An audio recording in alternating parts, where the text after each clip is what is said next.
Welcome to the world of science fiction, where extraordinary stories come to life. If you've subscribed for more stories, enjoy the ride now. Dr. Elena Vasquez discovered that her evening plans had been dramatically revised when she nearly tripped over a bleeding alien in the ship's abandoned observatory. The medical research vessel Asclepius maintained the observatory more for morale than practical astronomy. Most crew members found it peaceful to watch stars during off-duty hours. Elena had come here expecting quiet contemplation and possibly some relief from the headache she'd been nursing since her double shift in the medical bay. Instead, she found herself facing a medical emergency that wasn't covered in any textbook she'd studied. The woman, definitely female despite her alien features, lay crumpled against the observation deck's massive viewport, her pale blue skin making her nearly invisible against the star field beyond. Blood, surprisingly red and obviously too much of it, had pooled beneath her still form. The pointed ears that curved gracefully backward marked her as non-human, but everything else about her anatomy appeared familiar enough that Elena's medical training kicked in automatically. "Oh, hell," Elena muttered, dropping to her knees beside the injured woman and reaching for her wrist to check for a pulse. "What are you doing bleeding on my quiet evening?" The woman's eyes fluttered open at Elena's touch, large eyes the color of silver starlight that focused on her with surprising clarity considering the obvious blood loss. "Leave," the woman whispered in accented English, her voice carrying both pain and desperate urgency. "Please. They will come for me, and anyone they find helping will die." "Well, that's dramatic," Elena said, pulling out her handheld medical scanner and beginning a preliminary assessment.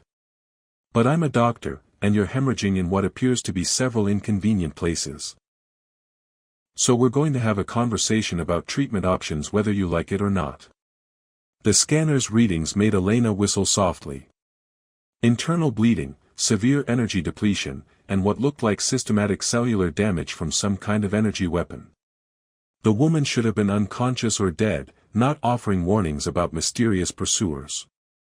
"You don't understand," the woman said, trying unsuccessfully to sit up. "I am Zara of the Korvani. I am sentenced to death. Anyone who aids me becomes complicit in my crimes." "What crimes?" Elena asked, applying pressure to the most obvious external bleeding while mentally cataloging the supplies she'd need for emergency surgery. "Truth-telling," Zara said with bitter irony. "Speaking facts that powerful people preferred to keep secret." Elena paused in her medical assessment to stare at the injured woman. "You're a political refugee whose crime was telling the truth." "The Korvani Council considers unauthorized revelation of classified information to be treason," Zara explained, wincing as Elena's examination revealed additional injuries. The fact that the information proved widespread corruption was deemed irrelevant. "Bureaucrats," Elena said with disgust. "They're the same across species lines, apparently. Can you walk?" "I don't think." "That wasn't really a question," Elena said, helping Zara sit up slowly. "My medical bay has better equipment than this observation deck, and if you're right about pursuit, we need to get you somewhere I can actually treat these injuries properly." Zara stared at her with an expression of bewildered gratitude. "You would risk your life for someone you just met? Someone whose very presence puts you in danger?" "I would risk my life for anyone who's bleeding on my ship," Elena corrected, supporting Zara's weight as they moved slowly toward the observation deck's exit. "It's part of the job description. Also, I have a pathological inability to mind my own business when people are being persecuted for telling the truth." The corridor leading to the medical bay stretched longer than usual as Elena helped Zara navigate the ship's passages. The alien woman's condition was deteriorating rapidly despite Elena's efforts, and she found herself hoping they'd reach proper medical facilities before the internal bleeding became completely unmanageable. "Your people," Elena said, partly to keep Zara conscious and partly to understand what they might be facing. "How good are they at tracking fugitives?" "Very good," Zara admitted. "My abilities make me distinctive to their sensors." "What abilities?" Zara hesitated, then said quietly, "I can sense deception. Read the truth behind people's words and actions. It made me useful to the Council for investigations and negotiations. Until you investigated the wrong people, Elena guessed. Until I discovered that half the council was selling advanced weapons technology to the hegemony in exchange for territorial concessions, Zara said. When I tried to present evidence of the conspiracy, they declared me a traitor and ordered my execution. Elena felt a chill that had nothing to do with the ship's environmental systems. The hegemony was a militaristic alliance that had been expanding aggressively through their region of space, absorbing or destroying any civilization that stood in their way. So you escaped, she said. I tried to, Zara replied. But their pursuit ships caught up with me in the Theta sector. My vessel was destroyed, but I managed to reach an escape pod and set course for the nearest neutral territory. Which happened to be us, Elena said, understanding dawning. You didn't choose to come aboard Asclepius. You were aiming for anywhere that might offer sanctuary. They reached the medical bay, and Elena immediately began setting up for emergency surgery while trying to adapt her human medical knowledge to alien physiology. Zara's cellular structure was similar enough to human biology that standard trauma protocols should work, but different enough that she'd be improvising solutions to problems she'd never encountered before.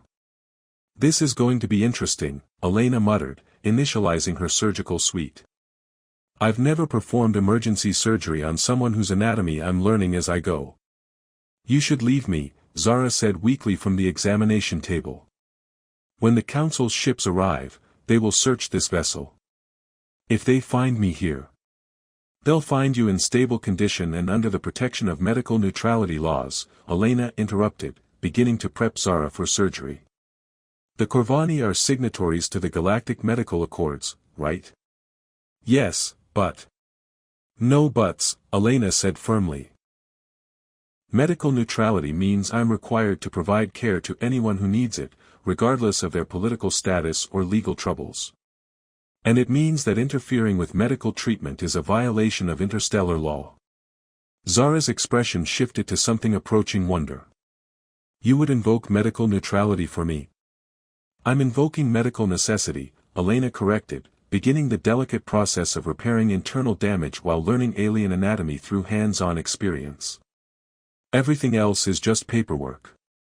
The ship's proximity alarms chose that moment to announce incoming vessels, their warning tones echoing through the medical bay with the kind of urgency that suggested Elena's peaceful evening was about to become significantly more complicated.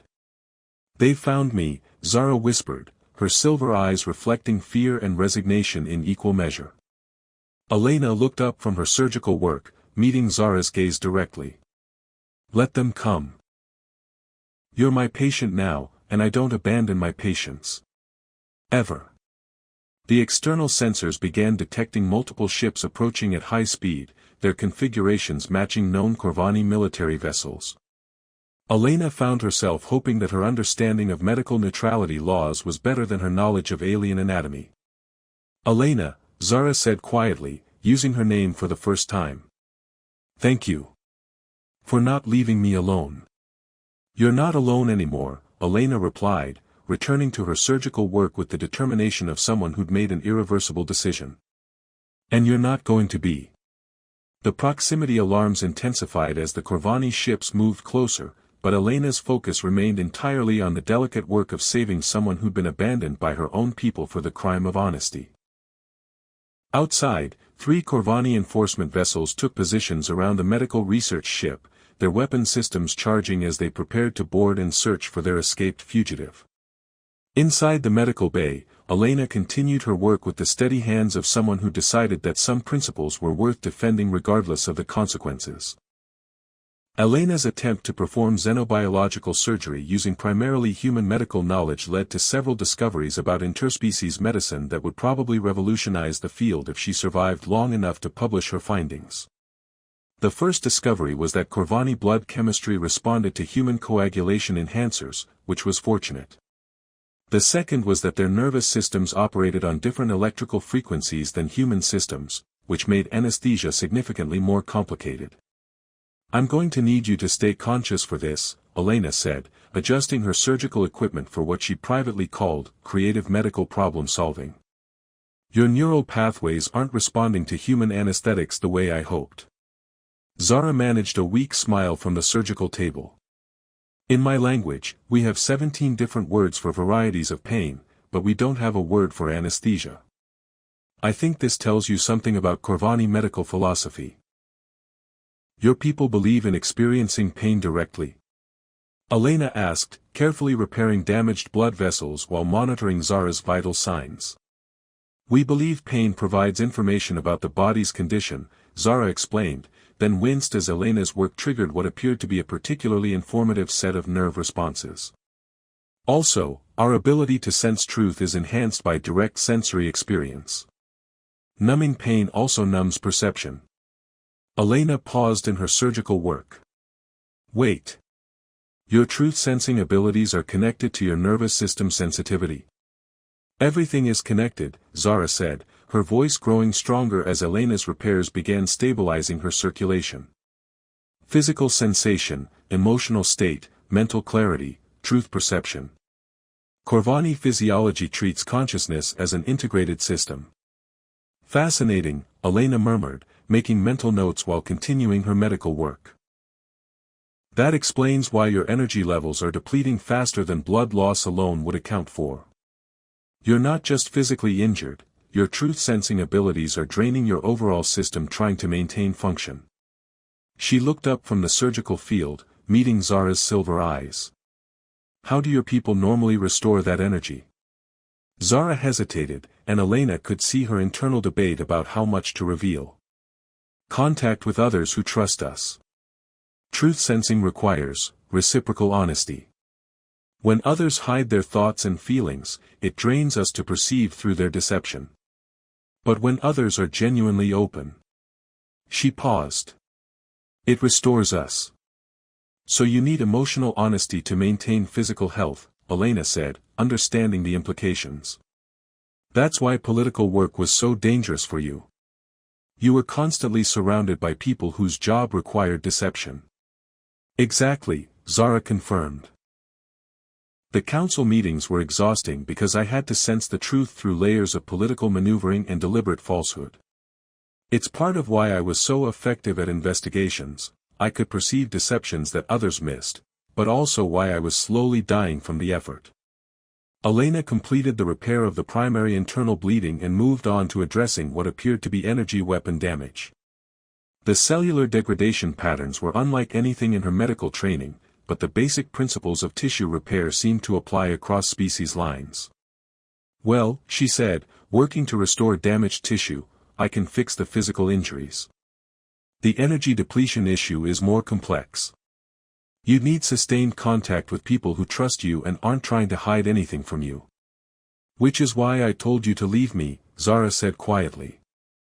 I cannot ask you to. You're not asking, Elena interrupted. I'm volunteering. Besides, I'm constitutionally incapable of lying to patients about their medical conditions. Honesty is part of my professional requirements. The ship's communication system activated with Captain Rivera's voice carrying diplomatic tension. Dr. Vasquez, please report to the bridge. We have visitors who are asking questions about medical emergencies and unauthorized passengers. Elena looked at her surgical work, mostly complete but requiring several more hours of careful monitoring, then at Zara's expression of resigned fear. I need to handle this, she said. But first, we're going to move you to the isolation ward. It's shielded from most sensors and has independent life support. Elena, Zara said as they prepared for the transfer, the Korvani enforcement teams are trained to detect stress patterns in other species. They'll know if you're concealing something. Good thing I'm not concealing anything, Elena replied with a grin that felt more confident than she actually felt. I'm providing medical care to a patient. Completely legitimate medical activity. The transfer to the isolation ward went smoothly, and Elena made sure Zara was comfortable before heading to the bridge. The conversation she was about to have would determine whether her protection of the fugitive truth-teller would hold up under official scrutiny. Captain Rivera greeted her with the expression of someone dealing with diplomatic complications he hadn't anticipated. Doctor, we have 3 Korvani enforcement vessels requesting permission to search the ship for an escaped criminal. What kind of criminal? Elena asked, settling into damage control mode. They haven't been specific, Rivera said. But they're claiming the fugitive is dangerous and that anyone providing assistance could face serious consequences under Korvani law. Elena considered her options. Medical neutrality laws were clear, but they worked best when everyone involved agreed to respect them. If the Korvani were determined to retrieve Zara regardless of legal niceties, her protection might be purely theoretical. Captain, she said, I need to inform you that I'm currently treating a patient whose medical status requires complete confidentiality under Galactic medical accords. Rivera's expression sharpened. Doctor, are you telling me that our medical bay is currently harboring the fugitive they're looking for? I'm telling you that I have a patient whose medical condition requires isolation and confidential care, Elena replied carefully. Everything else falls under physician-patient privilege. Which means you can't tell me anything more specific without violating medical ethics, Rivera said, understanding the implications. Correct, Elena confirmed. But I can tell you that medical neutrality laws require you to protect any medical facility from search or interference during active treatment of patients. The bridge's communication console chimed with an incoming message from the lead Korvani vessel. Captain Rivera accepted the transmission, and Elena found herself facing the image of a stern military officer whose pointed ears and formal bearing suggested high rank. I am Commander Thax of the Korvani Enforcement Division, the officer said. We are pursuing a dangerous fugitive who may have sought refuge aboard your vessel. We require immediate permission to conduct a complete search. Commander, Rivera replied diplomatically, we're happy to cooperate with legitimate law enforcement. However, we have medical operations in progress that fall under interstellar neutrality protections. Thax's expression darkened. The fugitive we seek is a traitor who has stolen classified information and threatens galactic security. Medical protections do not extend to criminals of this magnitude. Elena felt her protective instincts engaging. Commander, medical neutrality laws are absolute. Any patient receiving treatment is protected from interference regardless of their legal status. And you are? Thax asked, his tone carrying the kind of authority that expected immediate deference. Dr. Elena Vasquez, Chief Medical Officer, Elena replied, matching his formality. And the person responsible for ensuring that medical neutrality is respected aboard this vessel. The communication channel closed abruptly, leaving the bridge crew staring at the tactical display showing 3 heavily armed ships maintaining position around their medical vessel. Doctor, Rivera said quietly, I hope you know what you're doing. I hope so too, Elena admitted, then headed back toward the medical bay to check on her patient and prepare for what was likely to become a very interesting test of medical neutrality laws. Behind her, she could hear Captain Rivera beginning discussions with his senior officers about defensive protocols and diplomatic options. Elena found herself hoping that truth-telling and good medical care would prove more powerful than military enforcement when the confrontation became inevitable. The Korvani boarding party arrived with the kind of efficient professionalism that made Elena appreciate good organization while simultaneously resenting its application to searching her medical facility. Commander Thax led the team personally, his bearing suggesting someone accustomed to immediate compliance with his requests. Elena met them at the medical bay entrance with the diplomatic smile she'd perfected during her residency dealing with difficult administrators. Commander, she said pleasantly, welcome aboard the Asclepius. I understand you're conducting a search operation. Dr. Vasquez, Thax replied with formal courtesy that didn't quite mask his impatience, we have reason to believe the fugitive we're seeking is receiving medical treatment aboard your vessel. We require immediate access to examine your patients. I'm afraid that's not possible, Elena said, maintaining her professional demeanor while mentally reviewing medical law statutes. Current patients are under medical protection protocols. However, I'd be happy to provide general information about our medical operations that doesn't violate patient confidentiality. Thax's expression tightened. Doctor, this fugitive is extremely dangerous. She possesses abilities that make her a threat to galactic security. Medical protections cannot supersede public safety concerns. What specific abilities? Elena asked, genuinely curious about how they'd characterize Zara's truth-sensing. She can read minds, detect thoughts, manipulate others through psychological manipulation, Thax said. She used these abilities to steal classified information and betray her own people. Elena found herself blinking in surprise at the dramatic revision of what Zara had told her. Mind reading? That sounds more like telepathy than the truth-sensing you mentioned in your initial communications. Truth-sensing is a dangerous euphemism, Thax said firmly. The fugitive can invade others' privacy, detect their secrets, and use that information to manipulate and control them. She's essentially a living violation of mental autonomy.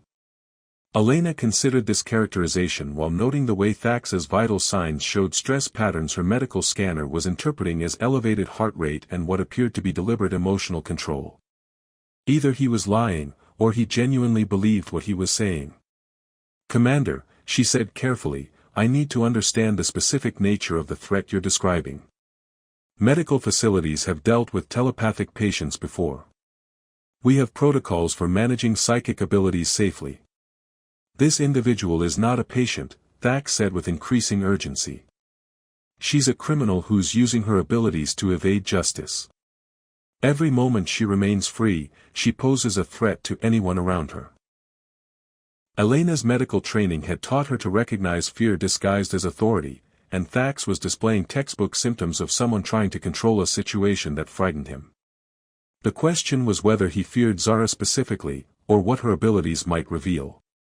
"I understand your concerns," Elena said diplomatically, "but medical law is clear about patient protection during active treatment. However, I can arrange for you to speak with our captain about general security protocols."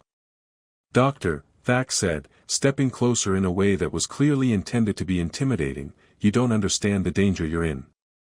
This fugitive will use her abilities on you.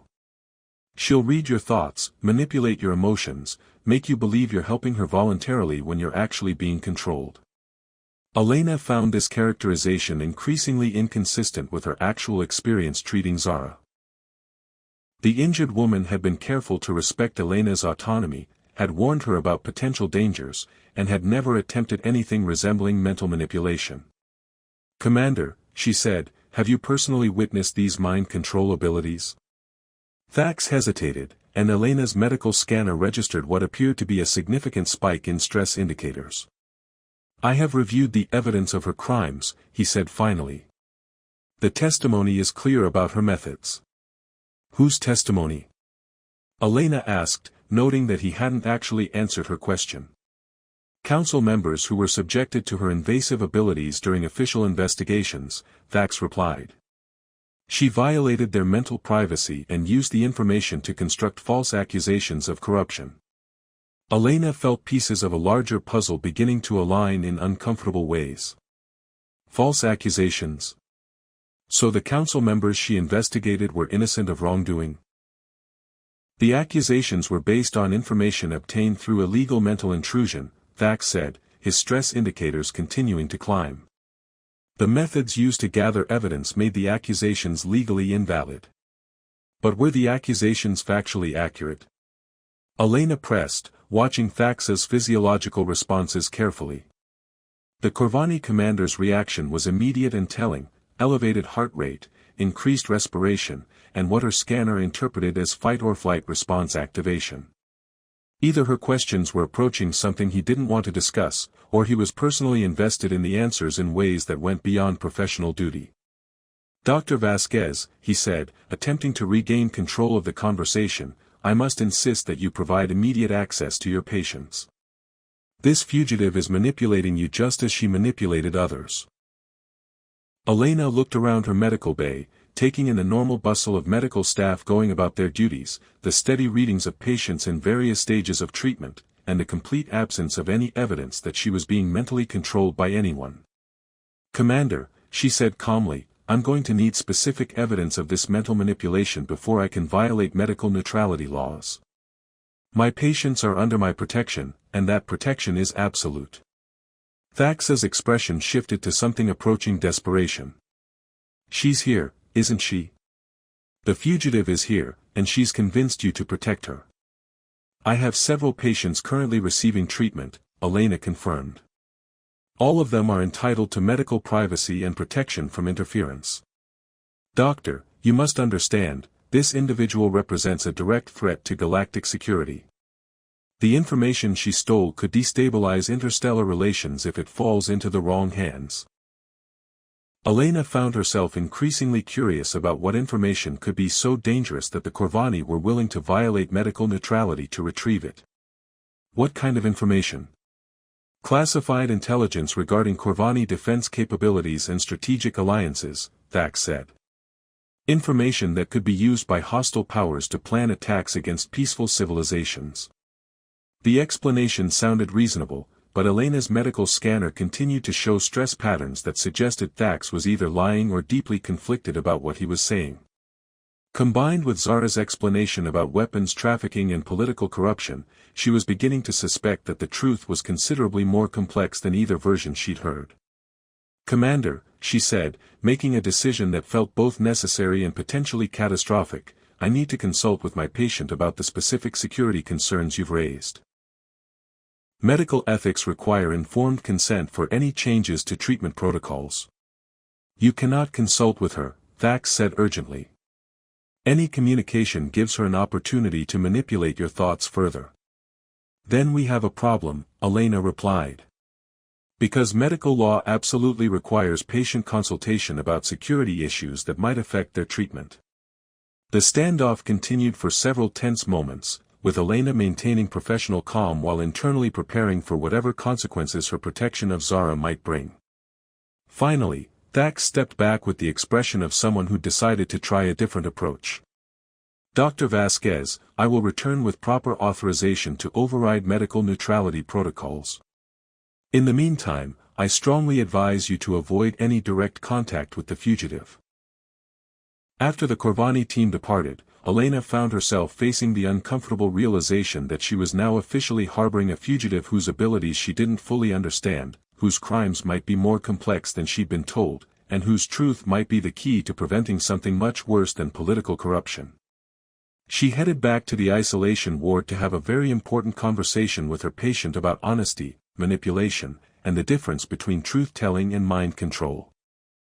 Elena found Zara sitting up in the isolation ward's medical bed, her silver eyes bright with restored vitality that suggested Elena's medical treatment had been more successful than she'd dared hope. The improvement in her patient's condition was gratifying from a medical perspective and concerning from a security standpoint. A fully recovered Zara would be significantly harder to protect if the situation escalated. Your Commander Thax paid us a visit, Elena said without preamble, settling into the chair beside the medical bed. He had some interesting things to say about your abilities. Zara's expression grew guarded. What did he tell you? Mind reading, thought manipulation, psychological control of others, Elena recited. He made you sound like a telepathic dictator who uses mental abilities to coerce people into compliance. And you believed him? Zara asked quietly. Elena pulled out her medical scanner and showed Zara the stress pattern readings she'd recorded during the conversation. His vital signs suggested he was either lying or terrified of what you might reveal. Since my experience with your abilities doesn't match his description, I'm leaning toward the lying explanation. Zara studied the readings with obvious surprise. You were monitoring his physiological responses during questioning? I'm a doctor, Elena said with a slight smile. I monitor everyone's physiological responses. It's an occupational hazard. So, want to tell me what Commander Thax is really afraid of? Zara was quiet for a long moment, then said, he's afraid I'll reveal that he's working with the hegemony to eliminate me before I can testify about the weapons trafficking. Elena felt the pieces of the puzzle clicking into place with uncomfortable clarity. He's not here to arrest you for stealing information. He's here to make sure you can't share it. The evidence I gathered proves that several council members, including Thax's superior, have been selling advanced Korvani military technology to hegemony forces, Zara explained. In exchange, the hegemony agreed to bypass Korvani space during their expansion campaigns.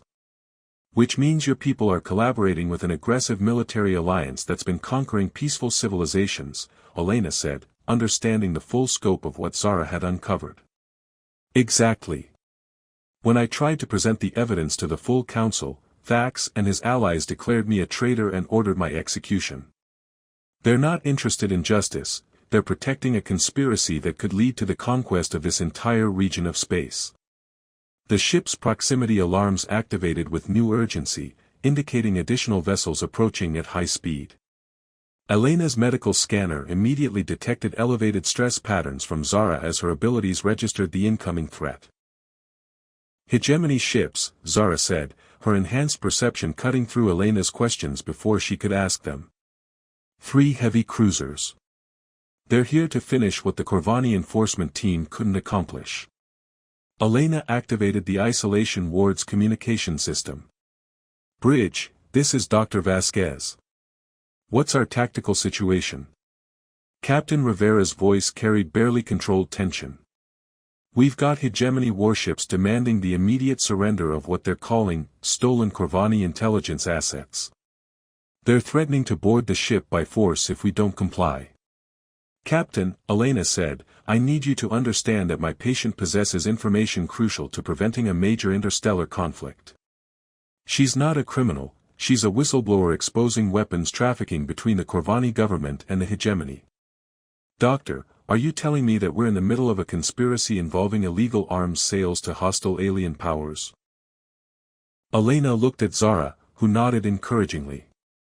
That's exactly what I'm telling you. And the evidence is literally sitting in my medical bay. The ship shuddered as tractor beams from multiple vessels locked onto the hull, indicating that the diplomatic phase of the encounter was rapidly ending. Elena, Zara said urgently, I need to show you something.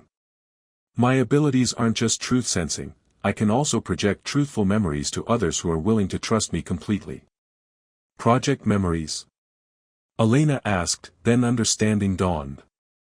You can show people direct evidence of what you witnessed. Yes. But it requires absolute trust between us. You would need to open your mind completely to my abilities, and I would need to trust that you won't be overwhelmed by the intensity of the experience. Elena considered the implications. Allowing someone with psychic abilities direct access to her thoughts was exactly what Commander Thax had warned her against. But Thax's own physiological responses had suggested he was the one being deceptive. What would I see? She asked. The council meetings where the arms deals were negotiated. The secret communications between Korvani officials and hegemony commanders. The evidence that proves the conspiracy is real and threatens multiple peaceful civilizations. The ship shuddered again as boarding clamps engaged, indicating that their time for discussion was rapidly running out. Do it, Elena said, settling back in her chair and consciously relaxing her mental defenses. Show me. What followed was unlike anything Elena had experienced. A direct sharing of memory and perception that bypassed normal sensory input and delivered information straight to her consciousness. She saw council chambers filled with officials discussing territory exchanges and weapons shipments. She heard conversations where Korvani leaders planned the elimination of inconvenient truth-tellers who might expose their activities. She experienced Zara's growing horror as her investigations revealed the scope of the conspiracy. Most importantly, she saw Commander Thax receiving direct orders from hegemony operatives to ensure Zara's elimination by any means necessary. When the memory sharing ended, Elena found herself staring at Zara with newfound understanding and determination. They're all working together, she said. The Korvani enforcement team isn't trying to arrest you, they're trying to silence you permanently. Yes, Zara confirmed. And now they're running out of time before other civilizations discover what's been happening. The isolation ward security systems activated as armed figures began moving through the ship's corridors, searching for the medical bay that contained evidence of their conspiracy. Elena stood, her medical training and protective instincts combining into something resembling combat readiness. Well, she said, I suppose it's time to find out if medical neutrality laws work when the people violating them are trying to cover up war crimes. Elena, Zara said, rising from the medical bed with restored strength, you've already risked everything to help me. You don't need to. Yes, I do, Elena interrupted. Because you're not just my patient anymore. You're someone who tried to prevent a war, and I'll be damned if I let them silence you for that. The ship's communication system crackled with Captain Rivera's voice. All crew members, we are implementing emergency protocols. Unknown armed forces have boarded the ship and are attempting to access medical facilities.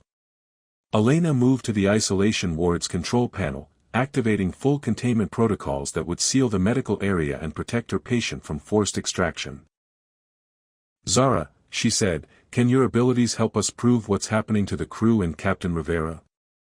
If they're willing to trust me enough to accept memory projection, yes, Zara said. But Elena, if this doesn't work. Then at least we tried, Elena said firmly. And sometimes trying is enough. The sounds of armed conflict echoed through the ship's corridors as Elena prepared to either save an interstellar whistleblower or die trying. Either way, she'd decided that some patients were worth fighting for, regardless of the consequences. Outside the isolation ward, Commander Thax and his hegemony allies prepared to eliminate the last witness to their conspiracy, not realizing that a stubborn human doctor had just become the most dangerous obstacle to their plans.